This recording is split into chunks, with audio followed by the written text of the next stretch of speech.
우리는 인생이 시작될 때 하나님의 액션으로 시작이 됐습니다. 오늘 세상에 보내셨고 또 세상에 사는 동안 하나님이 우리 인생에 개입하시고 또 우리 그 개입은 아마 우리 인생이 마칠 때까지 계속 이루어질 것입니다. 그래서 하나님은 우리를 세상에 보내놓고 끝나는 분이 아니고 계속해서 우리와 함께 하시죠.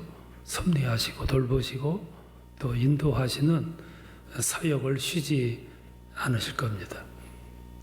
궁금한 점이 하나는 하나님이 우리를 이렇게 보시고 살피시고 우리의 삶의 어떤 부분을 예민하게 보실까, 또 어떤 삶의 내용을 하나님이 이렇게 보시고 기뻐하시고 또 안타까워하시는 것은 뭘까, 그런 생각을 자주 해봐요.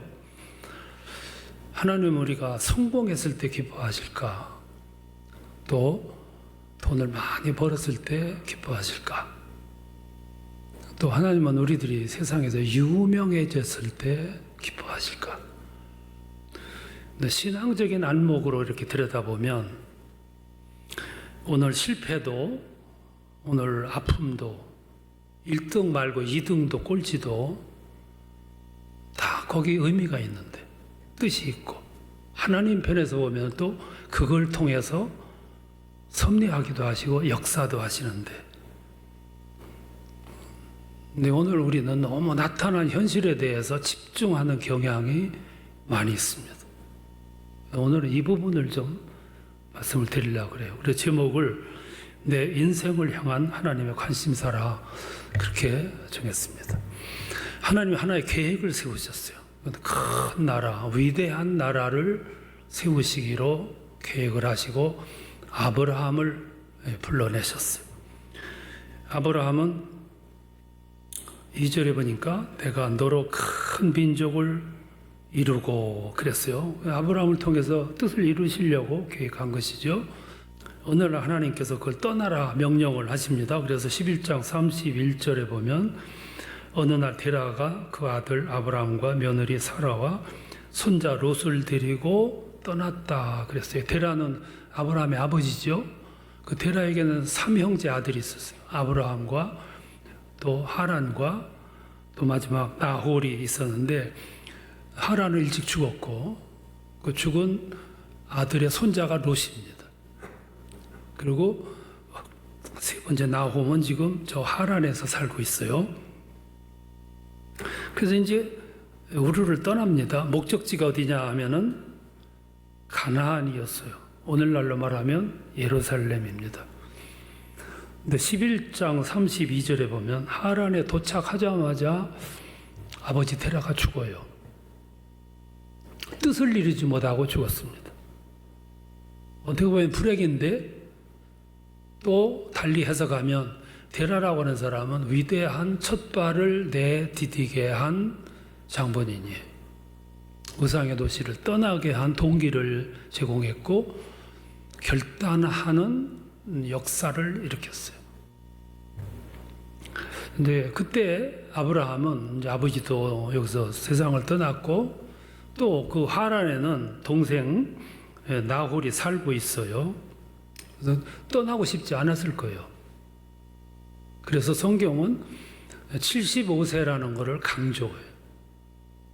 아브라함의 나이가 75세였더라. 75세는 모험을 할지 안 하려고 그래요. 떠났다가도 돌아오는 시간이고 그 시간에 모험하려고 나간 사람은 없어요. 그러니까 아브라함은 거기서 뭉개고 싶었을 거예요. 나가지 않고 조용하게 살고 싶었을 거예요. 근데 그때 하나님이 재촉합니다. 12장 1절에 보면 너는 이곳을 떠나라 그래요. 아주 하나님의 명령이 준엄해요. 떠나라. 그래도 선뜻 떠나려고 하는 마음이 없으니까 하나님께서 그에게 인센티브를 주시는 거예요. 2절에 보면 내가 너로 큰 민족을 이루고 내게 복을 많이 주겠다. 그 당시에 최고의 복이 두 가지였는데 하나는 넓은 땅이고 많은 자손이에요.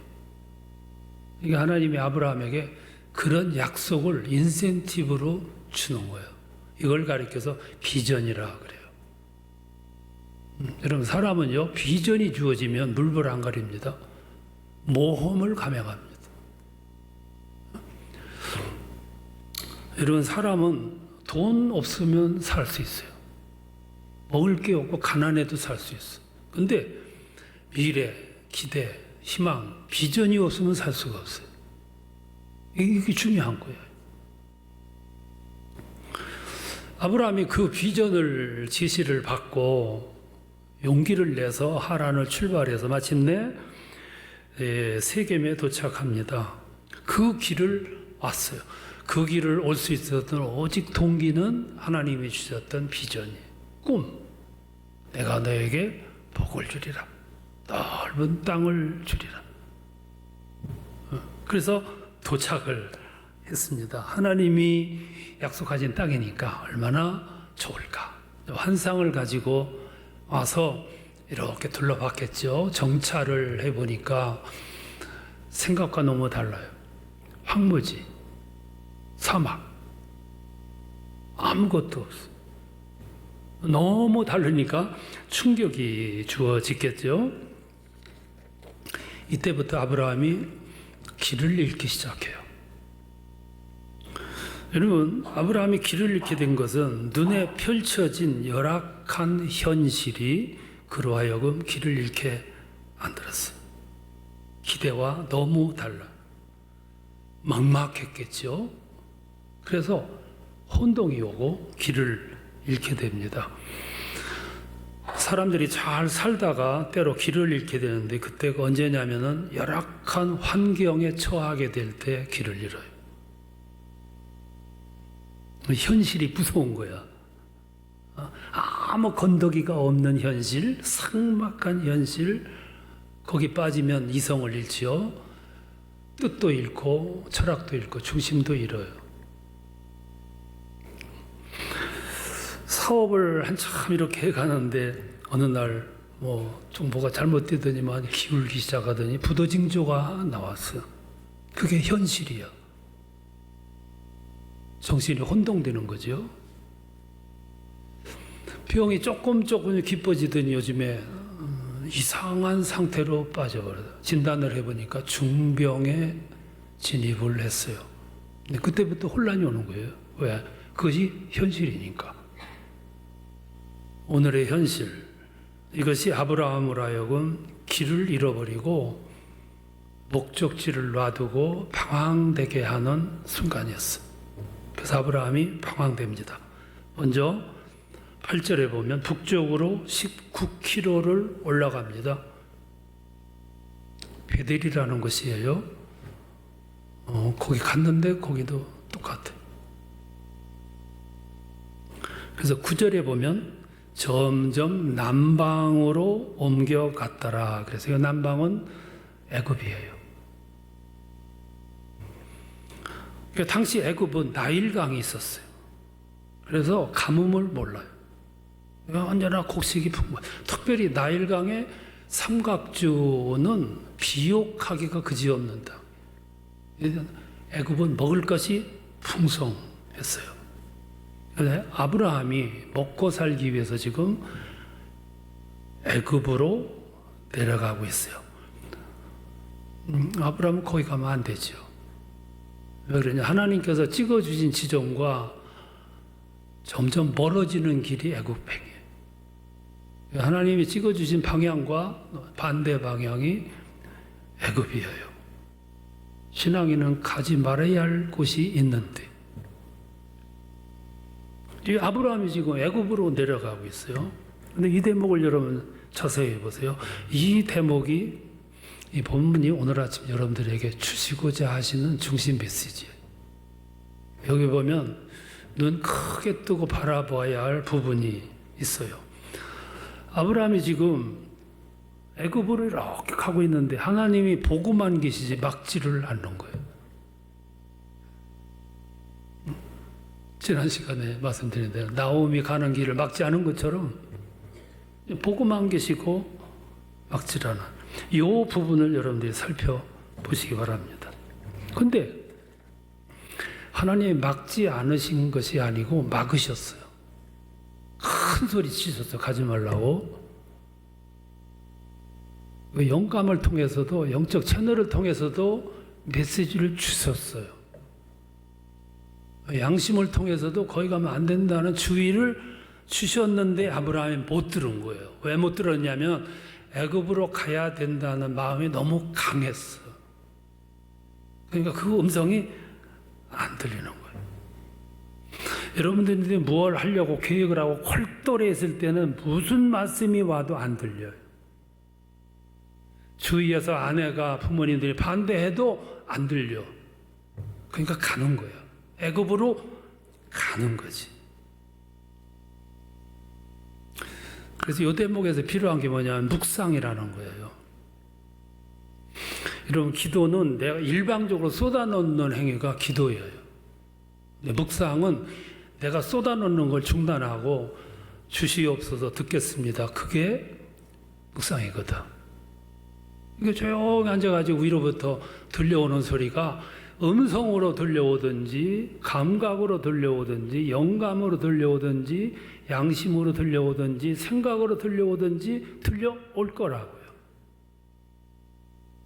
근데 이걸 우리가 생략하고 살아가니까 문제가 생기는 거죠. 그래서 아브라함에게 두 가지 문제가 생깁니다. 하나는 지금 애굽으로 가는 발걸음이 아브라함의 입장에서 마음에 편안했겠냐? 아니거든. 몹시 불안했어요. 그 몹시 불안한 거의 증거가 뭐냐면은 애굽으로 내려가면서 아내에게 말하기를 우리 부부라 하지 말고 누이라 하자 이렇게 제안을 해요. 꼼수 쓰는 거죠. 왜 꼼수 썼느냐면 애굽으로 가는 길이 편안했으면 그런 꼼수를 안 써요.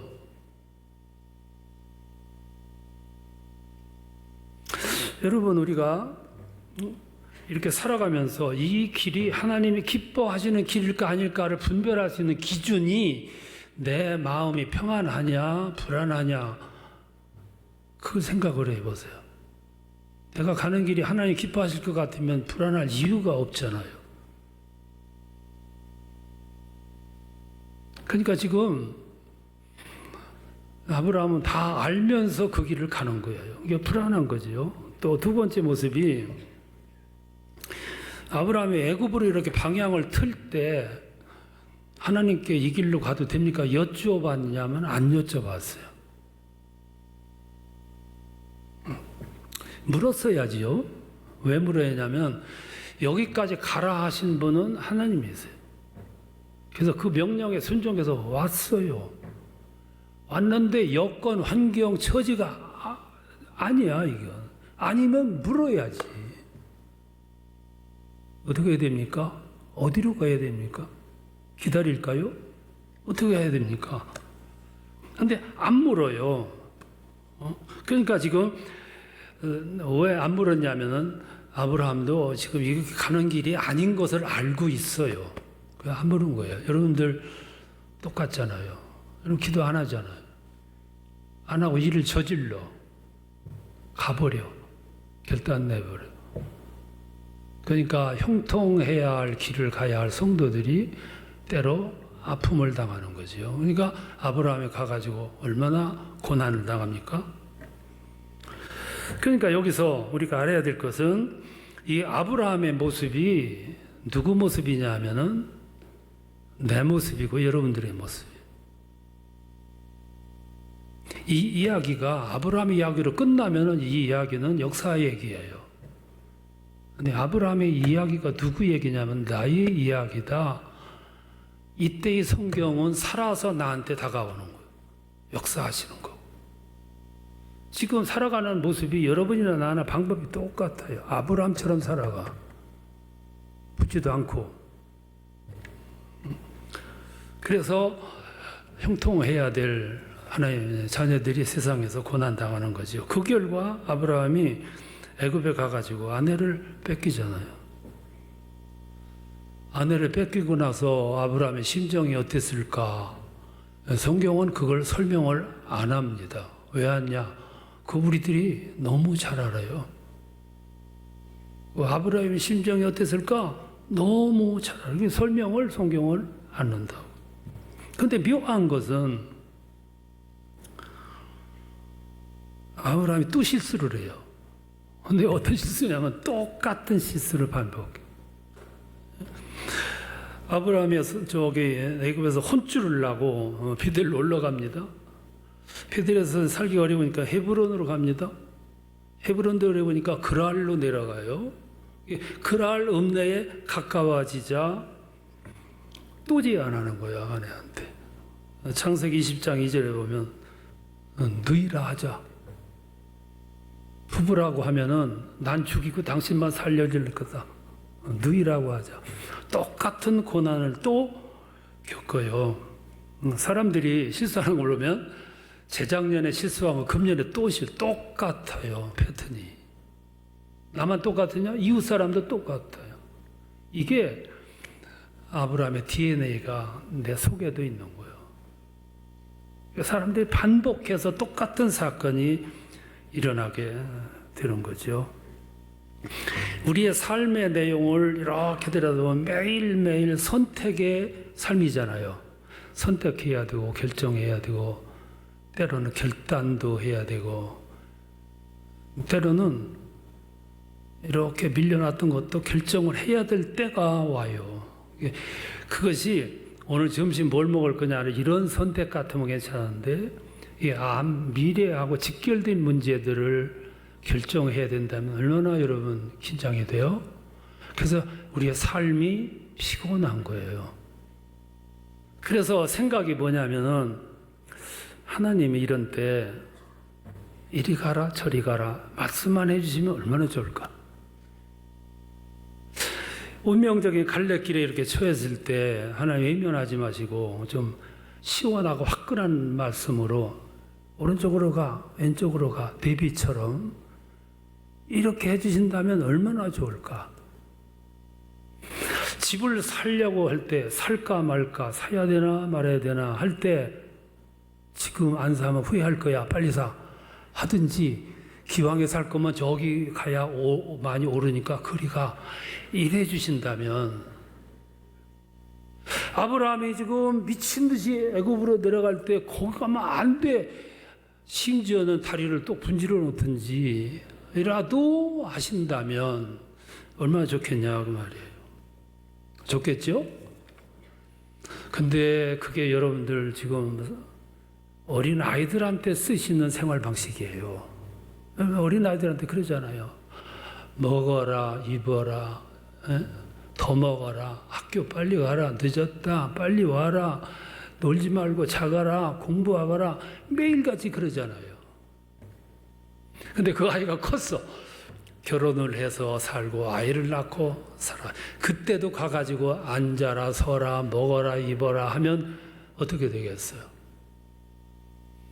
근데 그때 부모는 성장한 자녀들에게 기대하는 것이 있어요.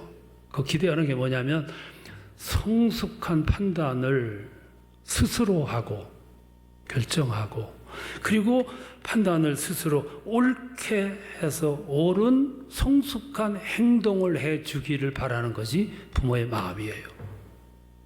어쩌면 이것이 하나님의 마음이에요. 하나님의 우리를 향한 관심사항은 의외로 단순하세요. 하나님 우리에게 뭘 요구하시냐면 성경에서 너희는 세상에서 성공하라, 위대해져라, 유명해져라 그렇게 말씀은 한마디도 안 하셨어요. 근데 하나님이 우리에게 원하시는 게 뭐냐면 여러분들 세상을 살면서 하나님을 믿지 않으면 고민할 것도 없는 문제들을 가지고 하나님의 사람이기 때문에 더 심사숙고하고 고민하는 모습을 원하신다 이 말씀이야. 뭐 때문에 고민하냐면 지금 가다가 좋은 건을 만났어요. 근데 이 건이 돈을 많이 벌게 생겼어요. 근데 이걸 하다가 보면 하나님이 욕을 먹게 생겼어요. 그러면 하나님을 모르는 사람들은 고민이 없어요. 여러분들 하나님의 사람이기 때문에 하나님이 욕이 될 것 같으니까 이걸 가지고 놓지도 못하고 고민하는 거예요. 밤새 고민하는 거예요. 그 모습을 이렇게 보시고 고민하는 모습, 이게 하나님이 대견하게 여기시는 거죠. 그러다가 고민 끝에 천만금이 생겨도 하나님께 욕을 돌리면 안 돼. 그래서 탁 놓을 때 하나님은 감격하시는 거예요. 하나님 오늘 우리에게 그걸 요구하시는 거예요. 성공하고 화려해지는 것도 하나님 원하시겠지만 그걸 우리에게 요구하시는 거예요. 그래서 우리는 하나님의 백성이니까, 하나님의 자녀니까 어떻게 하면 하나님이 기뻐하실까를 연구하셔야 돼요. 이게 하나님 백성의 의무예요. 이렇게 내려다보시니까 아브라함이 애굽으로 지금 가고 있어요. 가면서 아브라함이 고민하는 거예요. 가야 되냐 말아야 되냐.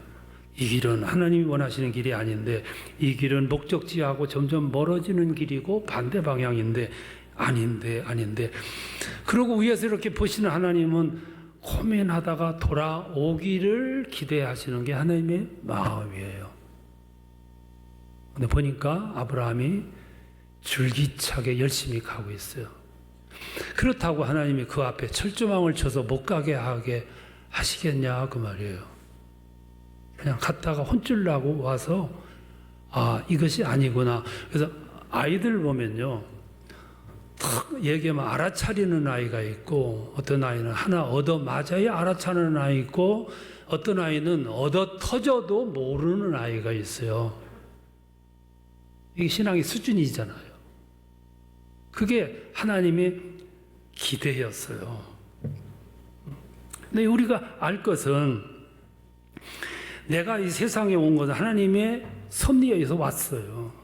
지금 살아가는 것도 하나님의 계획 속에 섭리 중에 살아가고 있고, 우리의 종말도 그건 내 영역이 아니잖아요. 하나님이 섭리 중에 또 우리가 종말까지 살아가게 될 거예요.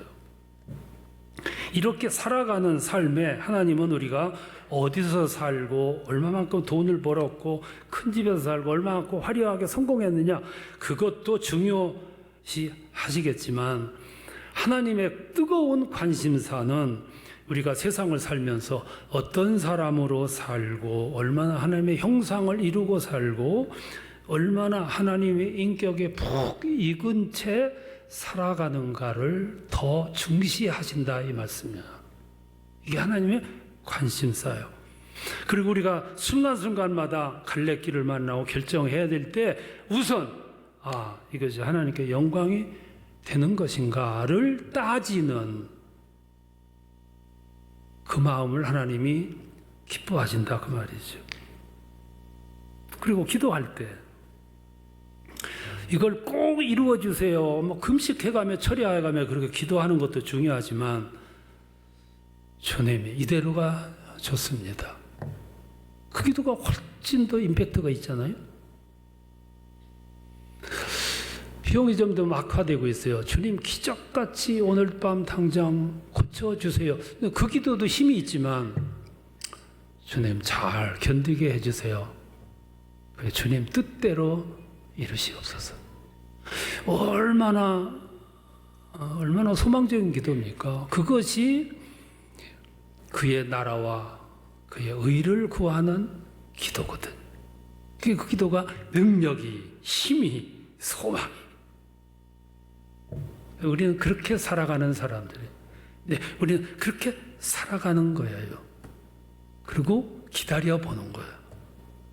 마지막에 하나님이 그렇게 살아가고 그의 나라와 의를 구하며 살아간 내 삶에 어떤 열매가 맺히게 해 주실런지를 감칠맛 나는 마음을 가지고 기다려보는 거란 말이에요.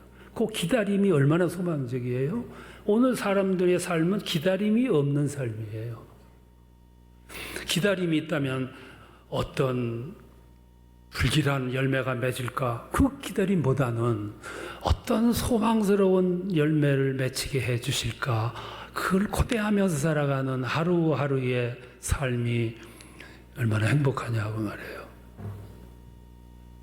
그때 하나님은 나의 상상을 초월하는 또 다른 모습으로 우리 앞길을 여시고 인도하시고 안내하시는 것. 그것이 아브라함을 통해서 우리가 보는 메시지예요. 여러분 앞길에 그런 은총이 함께 하시기를 축원합니다.